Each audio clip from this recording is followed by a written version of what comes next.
Bom dia, alunos. Hoje vamos então iniciar o terceiro e último trimestre que nós vamos estudar fisiologia humana. Vamos começar pelo sistema digestório, ok? Vocês vão encontrar esse assunto nas páginas 688 a 692 do livro texto. Bem, primeiro vamos ver o motivo pelo qual nós comemos. Ah, sim, porque é gostoso, né? Mas mesmo que não seja tão gostoso assim, sempre vamos precisar comer para nos manter vivos. Mas não é só comer. Devemos incluir em todas as refeições vários tipos de nutrientes que encontramos nos mais diversos alimentos. São os glicídios, que têm a função de fornecer energia e podem ser classificados de acordo com o tamanho e a organização de suas moléculas em três grupos: monossacarídeos, oligosacarídeos e polissacarídeos. São, portanto, os açúcares ou carboidratos.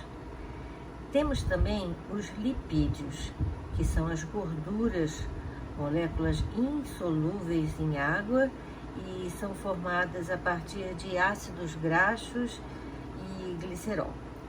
Também são responsáveis por nos fornecer energia, sendo uma forma de gordura que nosso organismo armazena o excesso de energia que consumimos através da alimentação para poder utilizar em momentos de necessidade. Também temos as proteínas.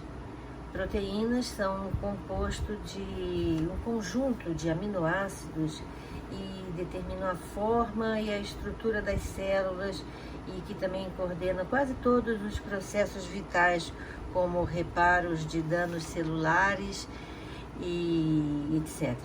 Também existem os sais minerais, que são nutrientes que nos fornecem substâncias importantes como o sódio, o potássio, o cálcio, o ferro e tantos outros. São encontrados na água, também nas frutas, nos legumes e nas verduras, e também nos frutos do mar e no leite.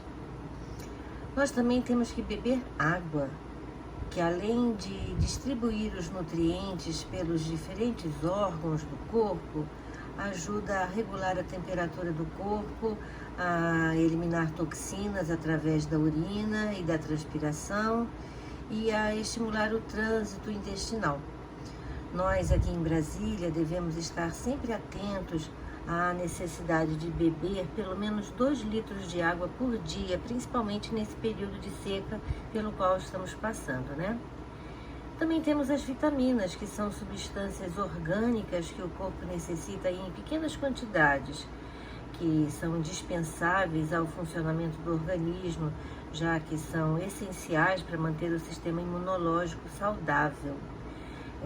Também para garantir o funcionamento correto do metabolismo e promover o nosso crescimento. E por fim, temos as fibras, que são compostos de origem vegetal que não são digeridos pelo organismo e podem ser encontradas em alguns alimentos como frutas e vegetais. O consumo de fibras é muito importante para manter a saúde do intestino e prevenir doenças como prisão de ventre, porque as fibras aumentam os movimentos intestinais. Mas para que esses nutrientes cheguem às nossas células, eles precisam ter transformados, e esse fenômeno ocorre durante a digestão. E essa é a função do sistema digestório que vamos ver a seguir. Você é o que você come. Isso é uma verdade. Mesmo que não seja um efeito imediato, seu corpo vai demonstrar por fora como ele é por dentro, e isso acontece graças à sua alimentação. Aí surgiu a pirâmide alimentar, que nada mais é do que um instrumento sob a forma gráfica que visa orientar as pessoas para terem uma dieta mais saudável. um guia alimentar que demonstra como deve ser a alimentação diária para uma população saudável acima dos 2 anos de idade. A base da pirâmide representa os alimentos que fornecem energia para as pessoas. Por isso é composta de alimentos ricos em carboidratos, como pães, por exemplo. O segundo andar da pirâmide representa alimentos ricos em vitaminas e sais minerais, ou seja, alimentos de origem vegetal, como hortaliças e frutas.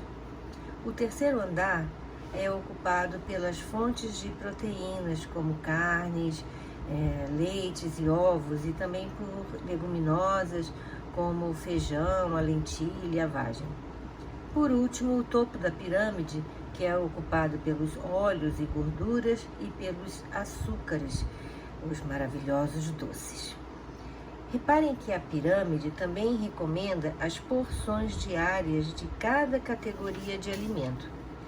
Essa pirâmide foi criada em 1992 pelo Departamento de Agricultura dos Estados Unidos, com o intuito de estimular uma boa alimentação e também de reduzir o desenvolvimento de doenças crônicas.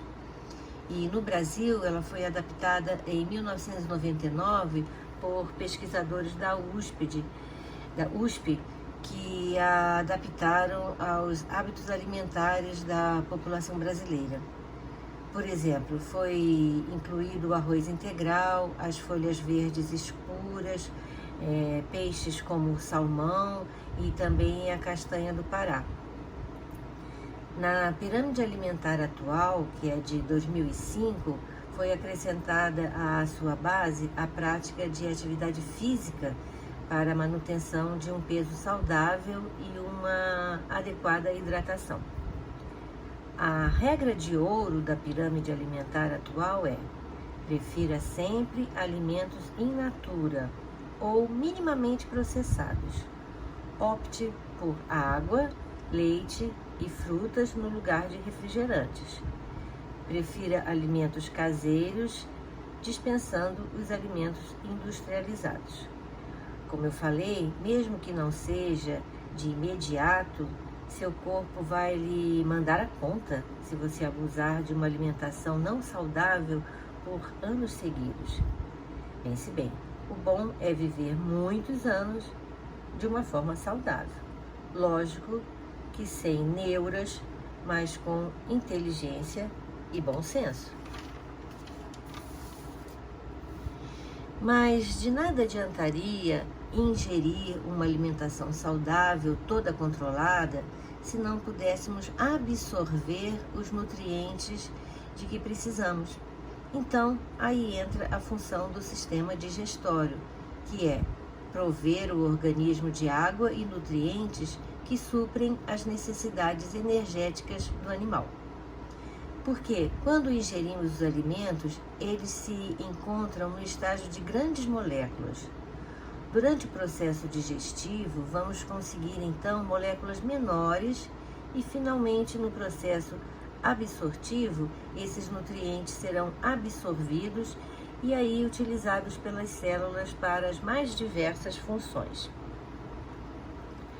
Então pensem no nosso organismo como uma máquina formada por diversas partes e engrenagens, onde cada etapa de cada função vai acontecer num processo contínuo, como numa fábrica. Então temos etapas de alimentação, de digestão, assimilação e, por fim, defecação, também chamado de dejeção. É sobre essas etapas e onde elas ocorrem no nosso organismo que vamos falar na aula de hoje e também na próxima aula. Para ilustrar nosso estudo do sistema digestório, vamos assistir esse desenho animado que resume o que acontece com os alimentos dentro do nosso trato digestório. Bem bonitinho.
Eu achei esse vídeo uma gracinha, né?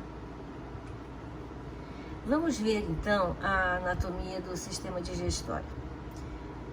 Percebam no desenho animado que muitas etapas acontecem desde a ingestão do alimento até a eliminação dos restos. Para que esse processo todo aconteça, diversos órgãos estão envolvidos. Vamos ver aqui ao lado a localização de cada um deles. Também, para auxiliar o processo digestório, existem glândulas anexas, que são aqueles órgãos por onde o alimento não passa, mas que atuam de forma importantíssima para que tudo aconteça. Bem, começando. Na boca, nós temos os dentes e a língua, sobre os quais falaremos já já. Na boca, desembocam as glândulas salivares, parótida, sublingual e submandibulares. Elas têm como função produzir e secretar a saliva, que possui enzima responsável por facilitar o processo digestório e por manter a lubrificação da boca e da garganta, evitando o ressecamento, e também tem a função de amolecer o alimento. E também a saliva remove o excesso de bactérias e outros micro-organismos e assim evita a formação de cáries. Aí se segue a faringe, que é um órgão que faz parte tanto do sistema respiratório como do sistema digestório. A função da faringe é receber e fazer a passagem do ar inalado e também dos alimentos ingeridos até os outros órgãos.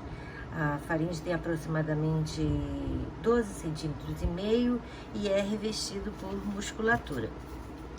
Da faringe, o alimento segue para o esôfago, que é um tubo muscular oco que fica localizado entre a traqueia e a coluna vertebral e que conecta a faringe ao estômago.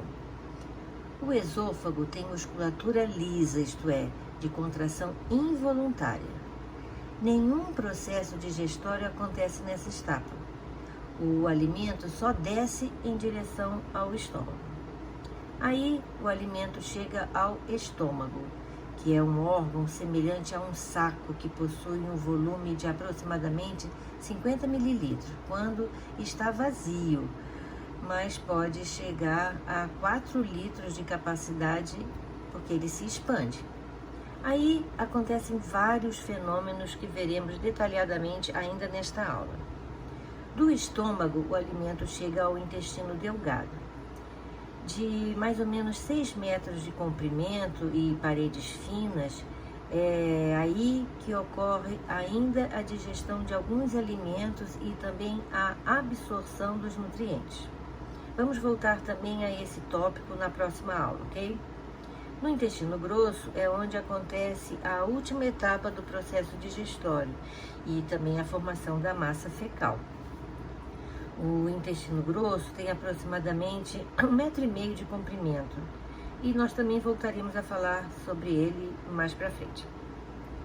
Bem, então voltando às glândulas anexas, temos o pâncreas, que também tem funções endócrinas, produzindo hormônios, mas que agora só vamos ver a sua função exócrina, na produção de suco pancreático com suas enzimas digestórias.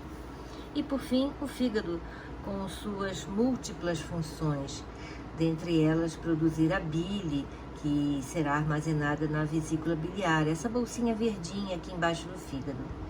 Como eu falei, vamos falar sobre cada uma mais tarde. Agora vocês só estão vendo a sua localização. Bem, para terminar todo esse processo digestório, devemos falar sobre o ânus, que é a abertura posterior do sistema digestório com a função de defecação e que vem logo após o reto. A digestão é um processo que acontece, genericamente falando, em duas etapas: a digestão mecânica e a digestão química. Na primeira, temos a quebra física dos alimentos através da ação dos dentes, da mastigação e da ação da saliva, que empurra o alimento de um lado para outro da boca, e também os movimentos peristálticos. E o que são movimentos peristálticos?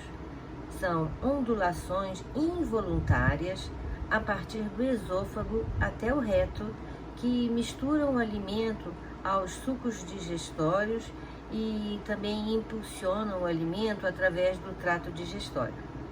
Então, a partir da deglutição, nada mais estará sob nosso controle.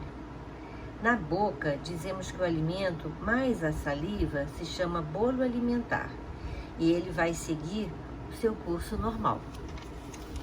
A digestão química, que é a transformação das moléculas mais complexas em moléculas mais simples através da ação dos sucos digestórios, acontece em 3 etapas: salivação na boca, quimificação no estômago e quilificação no intestino delgado. Importante saber que a digestão mecânica de todos os alimentos começa na boca, na mastigação, mas a digestão química vai depender do tipo de alimento. Isso pode começar na boca ou no estômago ou até só lá no intestino delgado. Na década de 80, eu acho, existia uma propaganda na TV que era de um chocolate delicioso, o Choquito. Eu nem sei se ele ainda existe, acho que existe. No final da propaganda se falava a frase, deu água na boca, para dizer que o chocolate era delicioso. E o que significa essa expressão, deu água na boca? Quando nós vemos, sentimos o cheiro, ouvimos falar ou simplesmente pensamos nos alimentos dos quais gostamos, começamos a produzir saliva. O nosso corpo já está como se estivesse preparando para comer, né? Esse fenômeno se chama salivação e está muito ligado no sentido da visão e também do olfato. Por isso, as lanchonetes e restaurantes geralmente apresentam nas suas paredes fotos de seus petiscos de forma colorida e apetitosa, assim como nos seus cardápios. Então, às vezes, acabamos comendo até mais do que a nossa fome precisava para ser saciada. É o famoso comer com os olhos. Bem, então vem a mastigação, onde os alimentos sólidos são quebrados em pedaços pequenos. Para isso é importante uma boa dentição. A mastigação facilita o outro fenômeno que acontece na boca, a insalivação, que é a ação da saliva sobre o alimento. A saliva tem a enzima amilase salivar, ou ptialina, que vai agir sobre o amido. Depois vamos deglutir o alimento e o bolo alimentar formado na boca é impulsionado pela língua rumo ao esôfago. Vamos assistir esse vídeo que ilustra esse processo. Atenção para a ação da epiglote, que é como se fosse uma portinha, vamos dizer assim, que se localiza na laringe, que fecha, evitando assim que o alimento engolido penetre nas vias respiratórias. Se esse mecanismo falhar, o alimento pode entrar na laringe e vai provocar um engasgo ou a tosse.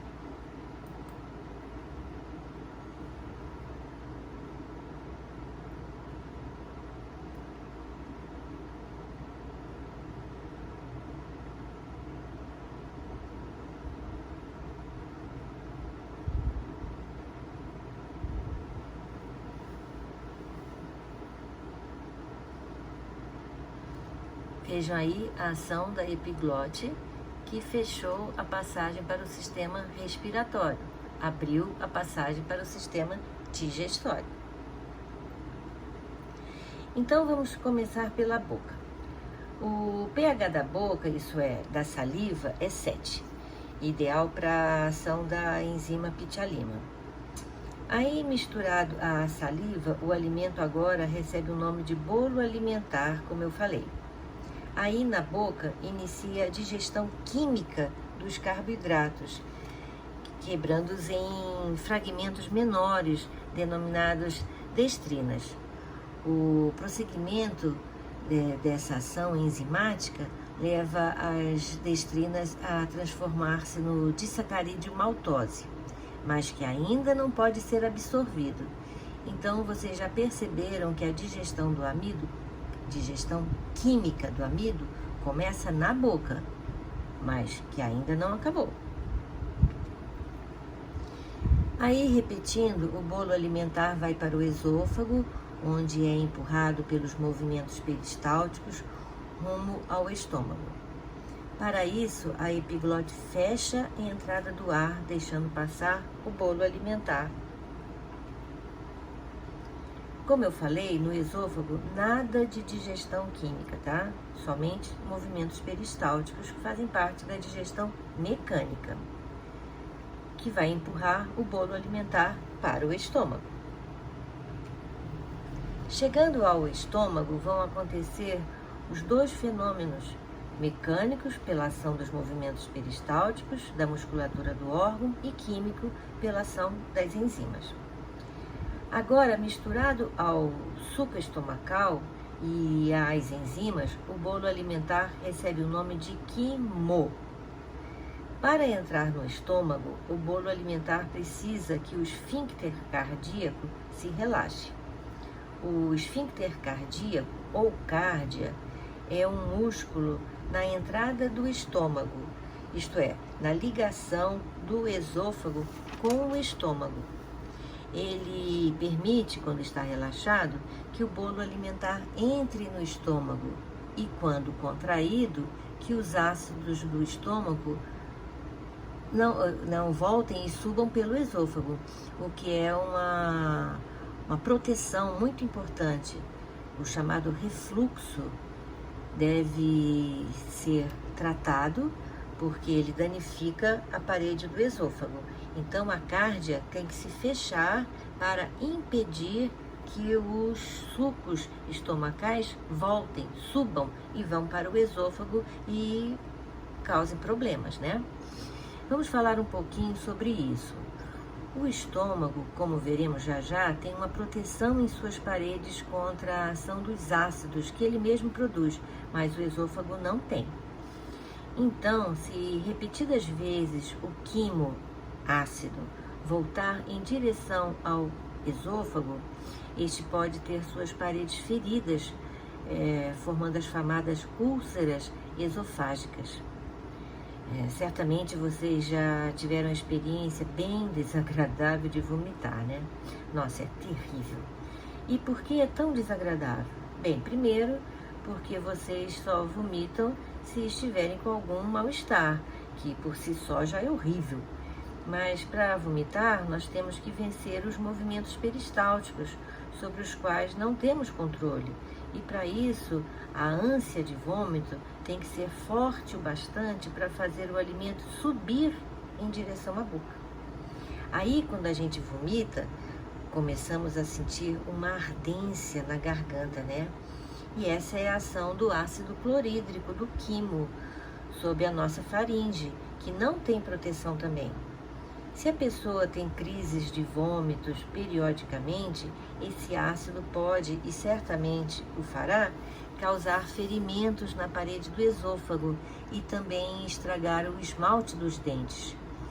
Pessoas com um distúrbio alimentar chamado de bulimia, que tem o hábito de provocar o vômito, a intenção de não engordar, podem desenvolver esses problemas. Lembrando sempre que bulimia é uma doença e, como tal, deve ser tratada o mais rápido possível para evitar problemas maiores. Não é brincadeira, não é modinha e muito menos um método de emagrecimento.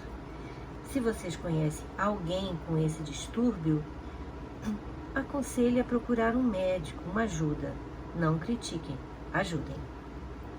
Bem, voltando então ao nosso estudo. O pH do estômago é bem ácido, é igual a 2, graças ao ácido clorídrico. E qual a importância do ácido clorídrico? Ele é produzido pelas células parietais da mucosa gástrica. Ele contribui para matar micro-organismos, amolecer os alimentos e também a favorecer a ação da pepsina, enzima que precisa estar em meio fortemente ácido para atuar. Apesar de estarem protegidas por uma densa camada de muco, as células da superfície estomacal também são atacadas pelo suco gástrico e por isso elas são continuamente substituídas. O alimento pode permanecer no estômago por 4 horas ou muito mais, dependendo do tipo de alimento. Aí ele se transforma em uma massa acidificada e semilíquida, denominada quimo, como eu falei. Como as paredes do estômago são elásticas, elas podem se distender. Com o hábito de comer muito, essas paredes podem relaxar e fazer com que o estômago se dilate e dificilmente volte ao tamanho normal. É o que acontece quando ele está vazio. Não sei se vocês assistem o programa na Discovery Home and Health, Quilos Mortais. Nesse programa eles apresentam o tratamento de pessoas muito gordas que se submetem a cirurgias bariátricas, onde em alguns procedimentos o estômago é cortado e reduzido a menos da metade de sua capacidade, e fazendo assim com que a pessoa coma bem menos e aí emagreça. No programa, eles alertam que esse método não é 100% eficaz, muito pelo contrário. Se a pessoa voltar aos hábitos antigos, o que acontece muitas vezes, o estômago vai se dilatar e ela pode até voltar a ser obesa. E por que muitas vezes isso acontece? Porque comer é um ato não só de sobrevivência, né? Mas também um hábito social e muitas vezes um vício ou uma fuga da realidade. Novamente eu falo, se vocês conhecem alguém que desconta na comida suas frustrações ou medos, não brinquem com isso. Oriente essa pessoa a procurar ajuda especializada. Saibam que essa pessoa está sofrendo e isso tudo é muito triste. E nos dias atuais, muito mais, hoje, esse hábito é muito comum, muito mais do que se pensa. Atenção aos sintomas, ok? Bem, como eu falei, o ácido clorídrico, HCl, tem 3 funções muito importantes. Matar micro-organismos, o que muitas vezes não é o suficiente, e se vocês comerem algum alimento contaminado com vírus, bactérias ou ovos de vermes, podem ficar doentes. Outra função, amolecer o alimento sólido e que porventura não tenha sido bem triturado pelos dentes e favorecer a ação da pepsina, que é a principal enzima do suco gástrico. Está aí a importância de uma boa mastigação. Quando vocês comem rápido e não mastigam direito, engolem pedaços grandes de comida, o estômago terá que produzir mais ácido clorídrico para amolecer esse pedação de comida. E se não o fizer, vem aquela sensação chata de que a gente comeu demais. A digestão fica mais lenta e difícil e vocês podem até ter uma indigestão. Volto a falar, para isso é importante cuidar dos dentes. Uma boa mastigação já é metade do caminho para uma boa digestão. Aí, vocês comeram carne, delícia. Na boca, só acontece digestão mecânica das proteínas, mas no estômago inicia a digestão química, sob a ação da pepsina, que quebra as proteínas em peptonas, quebrando as ligações peptídicas entre certos aminoácidos. A pepsina é secretada pelas células principais em uma forma inativa chamada pepsinogênio. Ao entrar em contato com o ácido clorídrico, o pepsinogênio se transforma em pepsina, que é a forma ativa, que por sua vez transforma mais pepsinogênio em pepsina. Então é uma questão protetiva, pois de que é feito o nosso estômago? De carne, nossa carne, nossos músculos. E por que então o estômago não se autodigere? Porque ele não produz pepsina que digere a proteína, ele produz pepsinogênio, forma inativa que só se torna ativa na presença de ácido clorídrico, que só é produzido, geralmente, quando se tem alimento no estômago. Entenderam? Nosso corpo é maravilhoso. Outra enzima do estômago é a caseína. Ela tem a função de coagular o leite. Ela é produzida em grande quantidade no estômago de recém-nascidos e de crianças e em pequena quantidade nos adultos. A renina provoca a coagulação da caseína, principal proteína do leite, fazendo com que ela permaneça por mais tempo no estômago e seja mais bem digerida. A caseína pode fazer mal a pessoas que tenham alergia a ela, mas tende a ser bem tolerada por quem não possui sensibilidade. A renina está presente no estômago dos recém-nascidos na forma inativa denominada prorenina. Quando o leite materno chega à luz estomacal do bebê, uma pequena quantidade de ácido clorídrico é liberada, fazendo com que a prorenina se ative e seja convertida em renina para iniciar o processo digestório do leite. Então, fazendo um resumo da digestão que acontece no estômago, temos o pH do estômago é ácido, igual a 2, graças à presença de ácido clorídrico no suco gástrico, que é produzido pelas células parietais da mucosa gástrica. A principal enzima do suco gástrico é a pepsina, que age sobre as proteínas. As proteínas estão presentes nas carnes, nos queijos, por exemplo, e são importantes no desenvolvimento de células, tecidos, hormônios, além da construção e manutenção de todos os nossos órgãos e tecidos. Também são encontradas em frutas como a goiaba, no abacate e na banana, sendo a soja a maior fonte de proteína vegetal, onde em 100 gramas de soja é possível encontrar mais de 30 gramas de proteínas. Hoje, muitas pessoas fazem uso de suplementos de proteínas, mas podemos encontrar proteínas facilmente na nossa alimentação, rica em ovos, castanhas e também no leite desnatado. Esses alimentos ricos em proteínas são indicados em dietas para emagrecimentos, pois há uma substituição dos carboidratos por proteínas.